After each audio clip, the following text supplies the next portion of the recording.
Нурзат айым, кош келдиңиз. Бүгүнкү экөөбүздүн сүйлөшүүбүз айымдардын ортосундагы баарлашуу болсун. Сизди алып баруучу катарында көбүрөөк байкачук. Акыркы кездерде сырттан байкаганыбыз, мындай психология багытында, ушундай бир мамиле багытына көбүрөөк басым жасагандай болуп атасыз. Бул багытка кайрылууңузга эмне түрткү болду, эмне себеп болду? Рахмат. Чоң рахмат чакырганыңыздарга. 2012 жылы мен алып баруучулар мектеби деп ачтым да. Анан карасам эле алып баруучулукка окутайын десем эле көп адамдарга, ошонун ичинде жаштарга дагы колдоо керек экен. Анан ошентип биз аларга мындай энесиндей болуп, анан эже деп мисалы азыркыга чейин мисалы көчө дагы мындай офисиме келип көрүндүк беришип, мен сизден 10 жыл мурун окугам деген сыяктуу да. Ошентип биз аларга мээрим берүү аркылуу, биз аларды инсандык жагынан көтөрүү аркылуу мындай инсандык өзгөрүү өнүгүү аркылуу мындай достуктагы мамилелер болуп кетти да. Анан ошентип отуруп балдарга ачтык. Анан кичинекей балдар келип башташты. Анан ошол кичинекей балдар аябай мээримге муктаж экенин көрдүк. Анан алардын энеси ал балдарга мээрим бере албай атканын көрдүм. Анан ошентип жүрүп эле мага мындай деп башташты да: эже, чай ичеличи, эже, ук коюңузчу, эже, мынтип коюңузчу, эже, антип коюңузчу деп бир топ бир 5 жылдай акысыз уктум да. Анан ойлондум, мен армандарды акысыз укканга уже болбой калды деп психология факультетине тапшырып окуп, анан ошондон бери мындай расмий психолог катары кабыл алып консультацияларды кылгам. Жакшы. Ошондо сиз деген оратор сөзчүлөр келгендер, мисалы сүйлөөнү үйрөнүүгө келгендер көбүнчө психологиялык тараптан аксайт экенин көрдүңүз, э? Сөзсүз түрдө. Сөзсүз. Сенин ички жан дүйнөң, ал ишеним деген ички ишеним да. Эгер сен ичиңден өзүңө ишенбей турсаң, бир көйгөйлөр болуп турса, жакшы эмес болуп атса, мисалы маймылды деле шайтан араба тепкенди үйрөтүп койсо болот. Аялды деле отуруп сүйлөгөндү үйрөтүп койсо болот. Бирок аялдын ал ичинен келиш керек. Эркектин дагы, аялдын дагы ишеними ичинен келип, мындай кайсыл бир көйгөйлөр арылганда, ичинен ишенимдүү болгондо, сыртынан дагы ай эже, токтоңуз эми деп ошону сүйлөгөнгө күч кубаты, руху духу жетет дегендей. Түшүнүктүү. Ошондо мындай психологиялык нормадагы өскөн, мээрим жетиштүү адамдар, өзүнө ишенген адамдар ансыз деле аларды сүйлөөнү үйрөтпөсө дагы өзү эркин оюн айта алат, ансыз деле сүйлөй алат. Эркелетип, ата энесине дайыма жакшы сөз угуп, ата энесинен анан ишеним көргөн, мен сага ишенем, ал эч нерсе эмес, сен аябай номер 1 болбосоң деле, сен номер 27 болсоң деле, сен мага абдан жагасың, сенде баардыгы жакшы деп өскөн балада көйгөй азыраак болот эки балдарга караганда. Мисалы сиз деле билесиз, сизге деле мисалы денеси тырышып калган аялдар көбүнчө. Ошол тырышып калган аялдар деле психологиядан да туурабы? Ооба, тырышып калган дагы психологиядан. Ал кичинекей кезинде коркунуч көбүрөөк болгон болсо, мисалы уруу, чабуу, өзүнүн алсыз кезинде күчтүүлөрдөн запкы жеген адамдар, алар мени дагы урат, мени дагы кыйкырат деген нерсе менен монтип тырышуу менен калып калган. Ушундай айымдар, алар денелик сезимдери жок, өздөрүнүн фокус денесине бура албайт. Алар башка сыртка фокустарын бурушат. Алар ошол эң эле коргой турчу, сактай турчу жакын адамы зомбулук көргөзүп атканда, ал мейли психологиялык болсун, ал мейли денеге болсун, кээде анын бетин арылсын жаман окуялар болот жакын адамдарданчы. Анан ошолорду көргөн кыз, эгер мени жакындарым ушинтип атса, анда мени башкалар эмне кылат деген ой менен чоңоет экен дагы.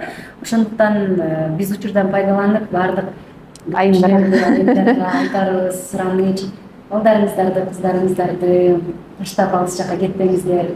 Себеби алыс жакта сиз алган үйлөр, сиз салган забор же болбосо машина балаңыздын өмүр бою ичинин жан дүйнөсүнүн мындай аңырдай болуп ачылып калышына түрткү болот. Себеби кечөө эле менин балам жыгылып кетип, анан чуркап келип мага, мен кучактап эмне болду, жыгылып кеттим дейт. Анан мен эжеме айтып атпаймынбы: эже, карачы, канча балдар энесинин кучагынан чуркап келе албайт. Биз эмне кылып атабыз? Баарыбыз акча таба алмай элекпиз эже. Ошол баланын эң эле төрөлгөндөн баштап бир 3, 5, 7 жашка чейин чуркап келип арманын айта турчу, чуркап келип сени коргой турчу, чуркап келип сүйүүсүн, мээримин бере турчу инсаны жанында болуп коюңуздар. Акча качпайт дегенди айткым келет. Бул статистикага карай турган болсок дагы 70-80% кыздар ошондой зомбулукка учурашат. Ал өздөрүнүн чөйрөсүнүн, кошунасы, мисалы бөлөсү же болбосо атасынын бир тууганы ушундай болуусу мүмкүн. Ошон үчүн биздин Кыргызстанда ушундай зомбулук көп болгондуктан дагы айымдардын көбү ошол тарапта, ошол багытта кыйналышат. Сизге келген кыздардын 70-80% же Жок, окшой мындай статистика карай турган болсок, окшой Кыргызстандын. Аны ким чыгарган экен? Бул статистика биз билим баягы окудук да, мынычы окуганда Демек расмий ушундай. Расмий ушундай экен. Демек бизде зомбулук аябай көп экен да. Мисалы кичинекей кезинде мындай чап салуу күчтүүрөөк мындай балакытка жеткен эркектер тараптан, ал кошунасы болсун, бөлөсү болсун, ушундай да, өзүнүн чөйрөсүнөн. Көрө. Назик айым болуш үчүн эмне кылабыз эми? Эми мындай болот да, бул жерде дагы статистикага карай турган болсок, анын дагы 70-80% чечилүүсү мүмкүн. Бирок калган 30% чечилмеген боюнча калышат. 70-80% калышат. Эмнеге? Себеби алар өзүнүн исинен иштешпейт. Алар ишенбейт, ушунун баары. Иштегенде дагы мындай экен да, иштегенде дагы дүйнөлүк психологдордун статистикасын карасак дагы эң мыкты результат көрдүм деген дагы 60-70%га гана иштей алат экен да. Эми биздин ислам кошулгандан кийин балким ал көбөйөт деген ойдомун да мен. Ооба көбөйөт. Себеби деген ислам бул Кудайга сүйүү болгондон кийин ал көп маселеси жеңилирээк чечилет. Анан дагы сизге көбүрөөк эмне багыт боюнча кайрылышат, мисалы айымдар. Мисалы сиздин чөйрөңүз башка, менин чөйрөм башка болуп атпайбы? Сизге көбүрөөк кайсыл багытта кайрылышат? Негизи силерге кайрылгандарга суктанам да. Мага кайрылгандарга суктанбайм деген. Мага көбү менен кайрылышат да. Ал кандай? Мисалы бүгүн эртең менен эле 9 жылдан бери жашайм. 3 бала бар, айтпаганды айтат, дебейт жолдошум. Болбосо чоң иштеп үй алдык, эшик желе иштейм деген сыяктуу көбүлөр менен кайрылышат. Анан аябай жаман сөздөрдү айтат. Анан качан башталды эле десем, үйлөнгөндүн эртеси деп коет. Биз ошого жол берип атпайбызбы? Биз ошого жол берип атабыз. Эмнеге жол берип атабыз? Биз аябай элдерге жаккыбыз келип атат. Биз ушундай эле деп ойлоп атабыз. Анын баары эле кайра эле айланып келип, ата энеге келип такалып атпайбы? Ошондуктан азыр эми болор иш болуптур, боесу кантиптер болгону. Азыркы ата энелерге ойлонуңуздар, сураныч, мындай чын жүрөгүңөрдөн өзүңүздөрдү баалаганды, өзүңүздөрдү ички сезимдериңиздерди байкаганды, денеңизди сезгенди, анан эң эле биринчи Кудайды тапканды үйрөнүп алсаңыздар деп айткым келет да. Ошол сабактар аркылуу анын баарын тапса болот.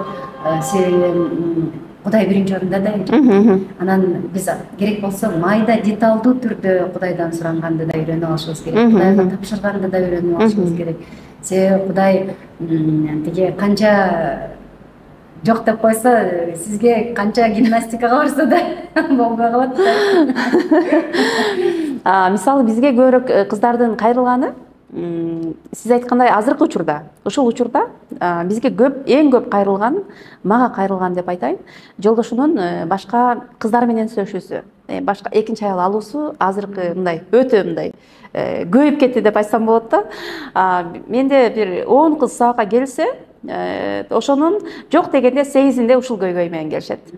Андачы үй бүлөнү кийин кириллицада сүйлөшпөйлү. Ушуну азыркыны, давай. Ушуну биздин кийин кириллицтерди да карап туруңуздар, ошондой үй бүлөгө сонун жакшы лайфхактар алышыңыз мүмкүн.